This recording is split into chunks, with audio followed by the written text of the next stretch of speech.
What does it mean to live a good life? Not just on the surface, but deep down. In a world flooded with noise, achievements, and distractions, it's easy to mistake success for peace or external validation for inner worth. But Buddhism invites us to ask a deeper question. What if a good life isn't about what we accumulate, but about how we live? Not about how high we climb, but how gently we walk. The Buddha, more than 2,500 years ago, offered a set of profoundly simple guidelines. Not religious laws, not divine commandments, but human truths. They are called the Five Precepts. These precepts are not about dogma. They are personal vows, taken not out of fear of punishment, but out of love. Love for life, love for others, and love for the clarity that arises when we stop harming and start aligning. They're the Buddha's invitation to live with presence, responsibility, and courage in the face of life's moral complexity. Welcome to the School of Buddha, where we journey together through ancient wisdom and modern life. Today, we begin a new theme in this series.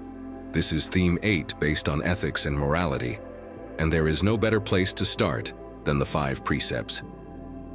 Whether you're a monk in a monastery or a parent in a busy household, these precepts offer a spiritual compass, one that doesn't demand perfection, but encourages a deeper kind of honesty with yourself and with the world.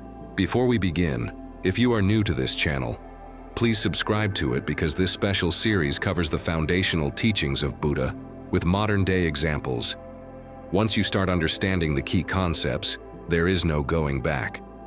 Now, let's begin the podcast with the importance of ethics in Buddhism. In Buddhism, ethics isn't a list of things you're not allowed to do. It's not about guilt or punishment, or being a good person in the eyes of others. It's about inner alignment. It's about understanding that the choices we make ripple outward, into our relationships, our communities, and most importantly, into the landscape of our own minds. The Buddha didn't begin his teachings with metaphysics or philosophy. He began with conduct, with action. Why?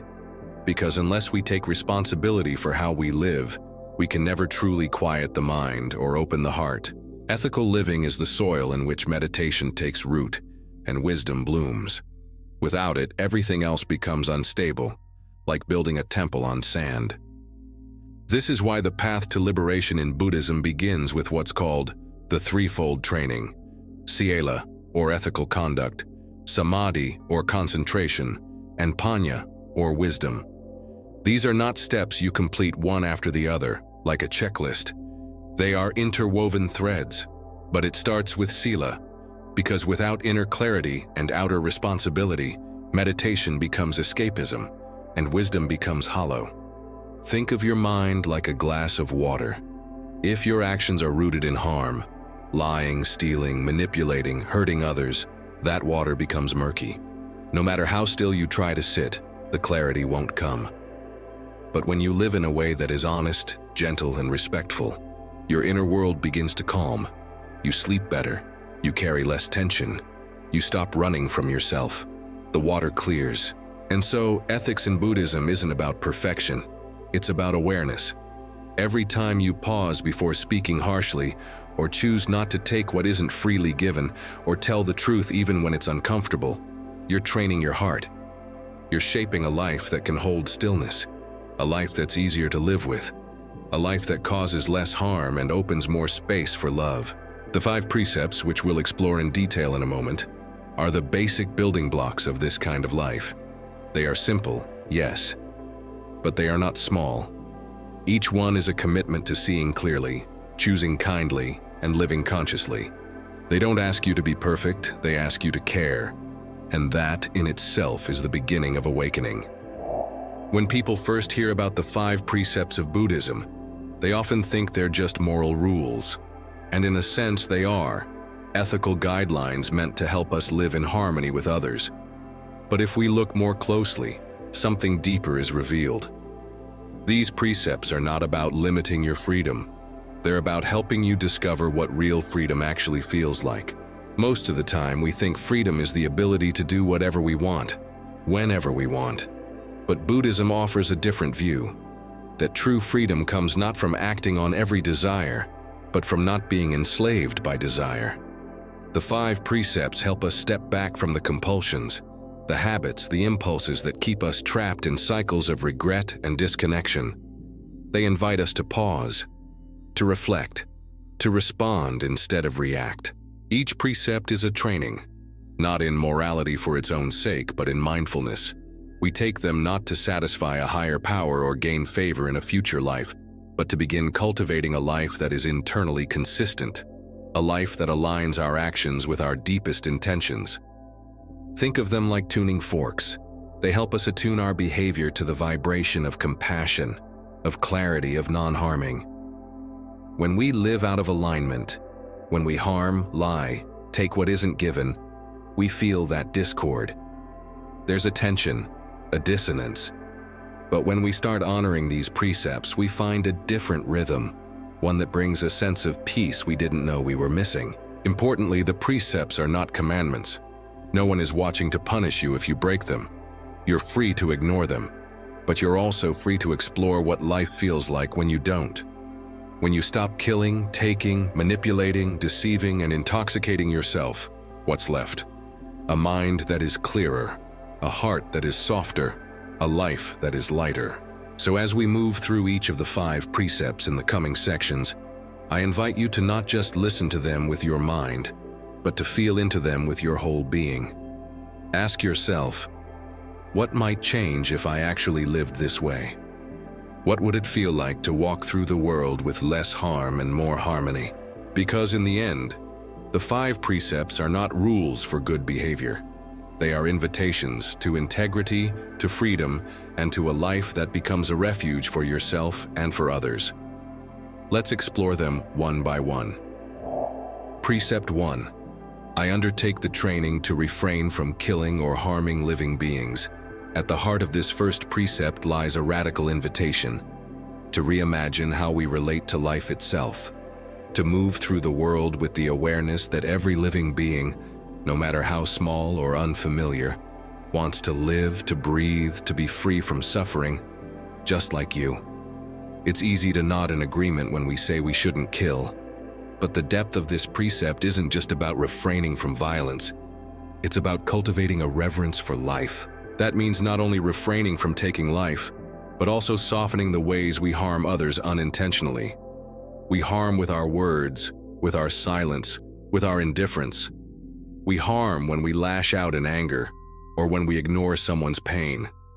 The Buddha is asking us here not simply to avoid physical violence, but to live in a way that says, in every action, your life matters, your pain matters. I will not add more suffering to your path. And this isn't just about others, it's about ourselves too. How often do we harm ourselves with self-judgment, overwork, or denying our needs? This precept reminds us to stop making ourselves the battleground. You are a living being. You are included in this vow. So how do we live this precept in our everyday lives? It begins with noticing. Noticing when our language becomes sharp, when we roll our eyes or dismiss someone's struggle, when we kill time instead of cherishing it, when we flatten the aliveness of the moment because it's not what we expected. Harm begins in subtle ways, and so does compassion. It continues with choosing differently, choosing patience over reaction, choosing to walk around the ant on the sidewalk instead of stepping on it, choosing to pause in conflict and ask, is what I'm about to say going to heal or will it wound? And it deepens when we begin to extend this circle of care beyond just people we like. What about the people who frustrate us? The people we disagree with? The people we've dehumanized in our minds? Can we hold even them in the field of do no harm? To live by this precept is to become a sanctuary in a world that often wounds without knowing it. It's to be someone who others feel safe around, not because you're passive, but because your strength lies in your refusal to harm. So today, ask yourself gently, what does non-harming look like in my home, in my workplace, in my relationships, in the way I speak to myself? The answers may not be immediate, and that's okay. This is a training, a path you walk a little more mindfully each day, and with every step taken in the direction of nonviolence, you're already transforming the world. Precept 2. I undertake the training to refrain from taking what is not given. This precept isn't just about not stealing, it's about living with respect. Respect for boundaries, for trust, for ownership, and for the invisible lines that hold relationships together. At its essence, this precept invites us to examine how we take, how we consume, how we demand, how we sometimes reach for things that were never freely offered. We often think of stealing in dramatic terms, breaking into a home, pocketing something from a store. But Buddhist ethics asks us to look more subtly. What about when we take someone's time without gratitude? Or take emotional support from someone without ever asking how they're doing? What about taking credit for someone else's ideas? Or interrupting someone mid-sentence, seizing attention without invitation? To take what is not given is to operate from a mindset of lack. It assumes that what we need is outside of us, and that we must grab, manipulate, or pressure others to get it. But Buddhism teaches that true abundance doesn't come from accumulation. It comes from appreciation. When we stop taking what is not freely offered, whether it's material, emotional, or energetic, we begin to live from a place of enoughness. We become people who can be trusted. We start recognizing the line between healthy receiving and unconscious grasping, and we learn how to wait, how to ask, how to be okay with not having. There's also something deeply liberating in this precept. It cuts through entitlement.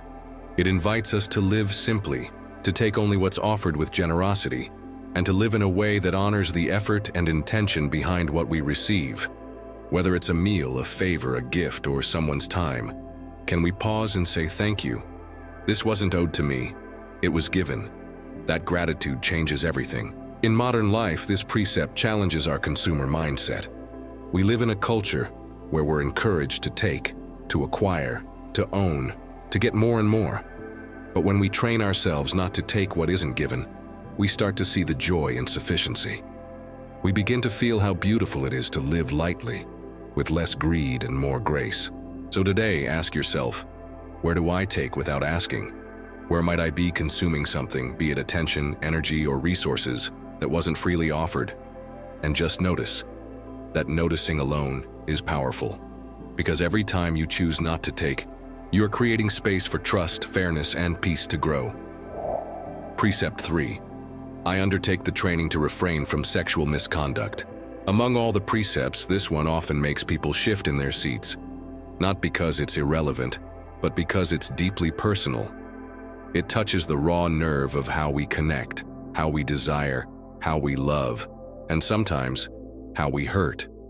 Sexual energy is one of the most powerful forces in our lives, and when it's unconscious or misused, it has the potential to cause immense suffering, not just to others, but to ourselves. This precept is not about shaming desire. Buddhism is not anti-sex. It doesn't ask us to suppress our sexuality or judge it as impure. Instead, it asks us to bring awareness into it, to treat our sexual conduct not as a private indulgence, but as a shared space of vulnerability, trust, and responsibility. Sexual misconduct, in Buddhist terms, is any act that causes harm through the misuse of sexual energy. That might mean infidelity, where trust is broken. It might mean manipulation, using charm, power, or affection to get what we want without genuine care. It could mean disregarding consent, disrespecting boundaries, or treating someone's body as a means to an end, rather than an expression of mutual love and dignity. And it's not only about actions, it's about the inner attitude. Are we approaching relationships with integrity? Are we mindful of how our actions affect the people we connect with? Are we honest about our intentions? Or are we hiding, using, avoiding, or taking? When you live this precept, you begin to look at intimacy not just through the lens of attraction, but through the lens of ethics. You begin to ask, am I honoring this person's autonomy? Am I entering this connection with respect? Am I making promises I cannot keep? In today's world, where hookup culture, emotional ambiguity, and digital temptation are everywhere, this precept is more vital than ever. It reminds us that the most meaningful relationships are not built on pleasure alone, but on presence, on honesty, on care. And this includes the relationship with yourself. Sexual misconduct doesn't only hurt others, it disconnects us from our own depth. When we betray someone else's trust, we also betray the part of ourselves that longs for connection over conquest, authenticity over approval. Living this precept isn't about repression. It's about responsibility. It's about remembering that every person you share intimacy with is a full human being, not just a source of comfort or pleasure or escape. They have hopes, wounds, fears, stories, and they deserve to be met with reverence. So pause today and ask yourself, do I approach relationships with truth and transparency? Do I see the people I connect with as whole? Am I willing to grow into someone whose love liberates rather than controls? These aren't easy questions, but they're the kind of questions that can transform not just your relationships, but your life. Precept 4. I undertake the training to refrain from false speech. Words are powerful. They're how we connect, how we express love, build trust, share truth, and sometimes how we cause harm. The Buddha understood this deeply. He knew that the way we speak shapes not only our relationships with others, but also the landscape of our own minds. And so he gave us this 4th precept, to refrain from false speech. At its core, this precept is about truthfulness, but not just truthfulness in the technical sense. It's not only about whether the facts are correct, it's about alignment. Are your words aligned with your heart? Are they spoken to heal, to help, to clarify? Or are they meant to deceive, manipulate, or divide? False speech can take many forms. It can be the obvious lie, the story we tell to cover a mistake or to protect our ego. But it can also be much more subtle. A half-truth to save face. A compliment we don't mean. Gossip passed off as concern. Even silence sometimes can be a form of false speech, when we withhold the truth out of fear or avoidance. The Buddha didn't just say, "Don't lie." He went further. He said, "Speak what is true, and speak it at the right time, with the right intention, in the right tone." That's not easy. That's a lifelong training. Because so often we speak from reaction, from pride, insecurity, anger, or the desire to be liked. But when we slow down, when we become mindful of our words, something shifts. We begin to speak not just to be heard, but to connect. Not just to win, but to understand. And this precept isn't just about what we say to others. It's also about how we speak to ourselves. Think about that inner voice, the one running quietly in the background. Is it honest? Is it kind? Is it helpful? Or is it filled with self-judgment, denial, or distortion?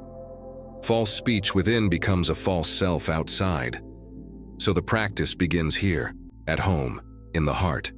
When we live this precept, we become trustworthy, not just in the eyes of others, but in our own experience.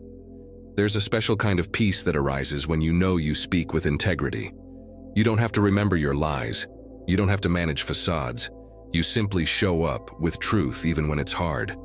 Of course, this doesn't mean we become brutally honest, blurting out everything we think. Truth without kindness is just another form of harm. The goal is wise speech. Speech that is true, yes, but also gentle, necessary, and offered in service of connection, not control. So take a moment today and reflect. What's the quality of my speech? Do I speak to impress or to express? To avoid discomfort or to deepen connection? Do my words build bridges or walls? When your words become rooted in awareness and compassion, they stop being weapons, they become medicine, they become acts of love. Precept 5. I undertake the training to refrain from intoxicants that cloud the mind. This precept, perhaps more than any other, is often misunderstood. People hear intoxicants and immediately think of alcohol or drugs. And yes, those are part of it. But this teaching is much broader, much deeper. It isn't just about substances. It's about our relationship with clarity. It's about what we do when we're faced with discomfort, uncertainty, or pain. Do we turn toward the moment, or do we numb ourselves to it? The Buddha wasn't moralistic. He didn't say intoxicants were bad in some cosmic sense. He said they were dangerous because they blur our awareness, dull our mindfulness, and make it easier for us to break the other 4 precepts. When our mind is clouded, Whether by chemicals, by compulsion, or even by distraction, we become careless. We say things we regret. We act from impulse. We lose sight of the consequences of our actions. But let's be honest, intoxicants come in many forms. It's not just the wine or the pill. It's the mindless scrolling at midnight, the binge watching that leaves you feeling empty, the endless snacking when you're not even hungry, the emotional drama you stir up just to feel something. These are all ways we escape. They're all ways we say, I don't want to be here. I don't want to feel this. But what happens when we train ourselves to stay, to be present, to sit with the unease instead of drowning it in consumption? We begin to uncover a different kind of freedom. Not the freedom to indulge, but the freedom to choose. To choose presence over escape, clarity over sedation, courage over numbness. This precept doesn't demand abstinence for everyone, but it does ask a very honest question. What am I using to avoid myself? And is it working? More often than not, our escapes don't relieve our suffering, they just delay it.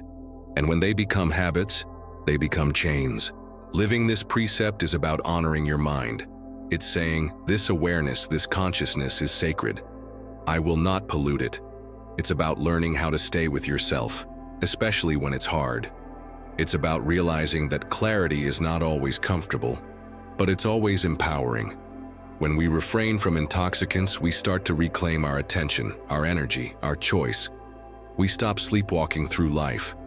We start waking up to what we feel, to what we need, and to what really matters. So today, ask yourself gently, without judgment, what do I reach for when I want to disappear? What if I just stayed instead? You don't have to quit everything overnight, but you can begin to turn toward yourself with a little more courage, a little more presence, and a lot more compassion. It's easy to hear the 5 precepts and imagine they belong in a quiet monastery, among robes and incense and ritual silence. But what about the rest of us? Those who live in cities, work 9-to-5 jobs, raise children, navigate relationships, and scroll through more content than we can remember. Can these ancient vows really hold relevance in the modern world? The answer is a resounding yes, because the human heart hasn't changed. We still long for peace. We still get swept up by desire, fear, anger, and confusion. We still wrestle with the same questions the Buddha posed. What causes suffering? And what leads to freedom? The precepts are not outdated laws from a bygone era. They are timeless reflections of how to live in alignment with truth, even amidst complexity. And maybe that's exactly what makes them so powerful today.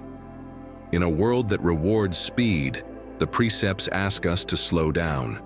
In a world obsessed with image, they ask us to be authentic.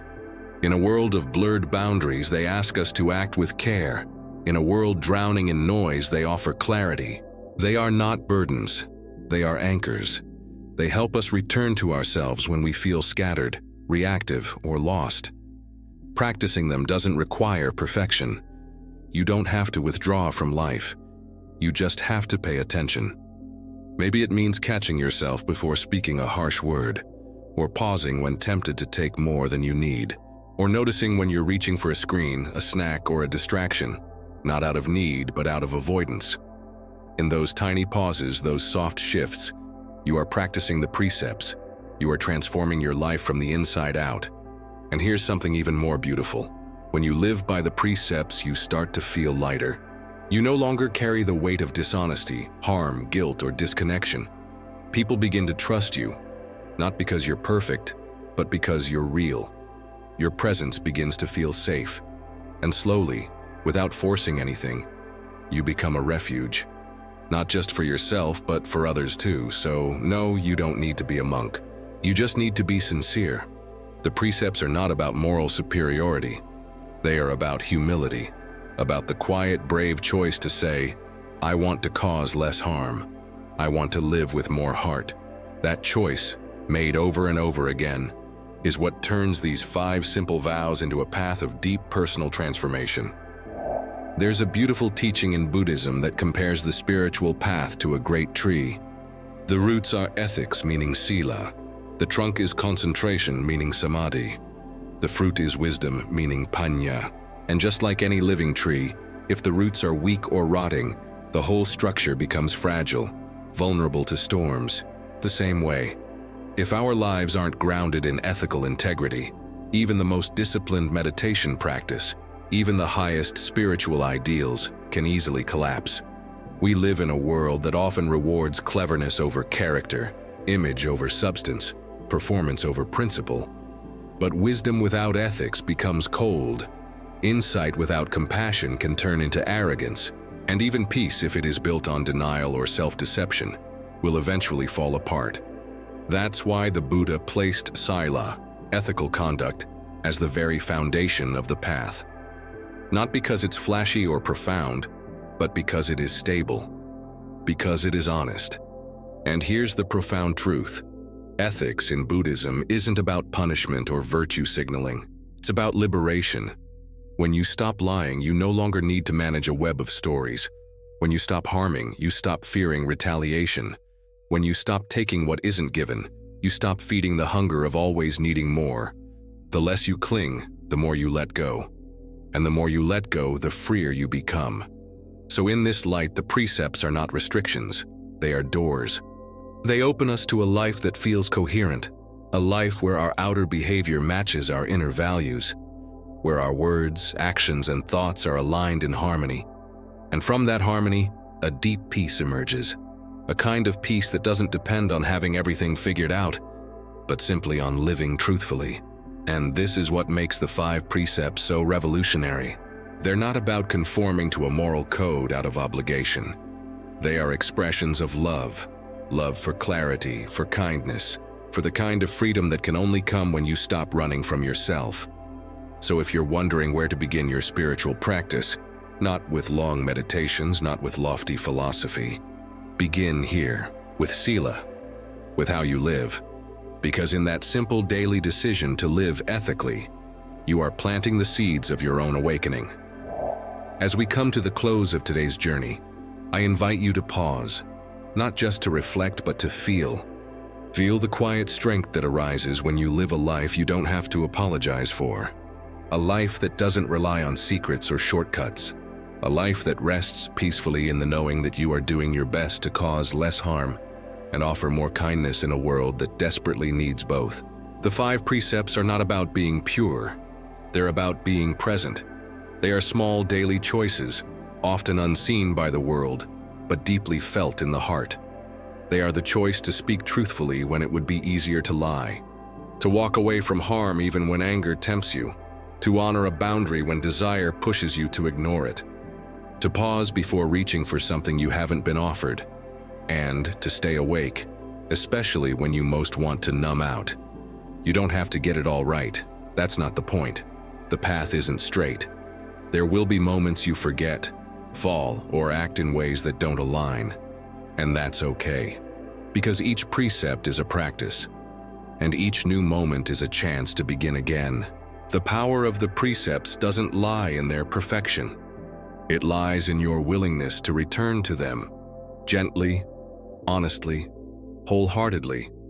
So as you move forward from today, ask yourself not, am I a good person? But am I living in alignment with what I value? Am I causing less harm to others and to myself? And if the answer is no, let that be a doorway, not to shame but to sincerity, to begin again.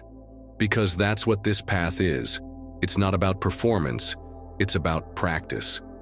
Thank you for joining us today in the School of Buddha. If this episode touched something in you, let it travel with you into your week. Maybe take one precept and live with it, just for a day. Or reflect on how these ancient commitments might guide your next hard decision, your next difficult conversation, your next quiet moment alone. Comment below if this video resonated with you, and share your experience. Share it with your loved ones who might benefit from it. Please check out other videos in this special podcast series. If you like our initiatives, please support this channel by subscribing to it or using the thanks button below. In our next episode, we'll explore the heart of Buddhist action, nonviolence, and compassionate living. What it truly means to embody peace in a world often shaped by conflict. aggression, and fear. Until then, stay grounded, stay awake, and keep walking the path with compassion in your heart and integrity in every step.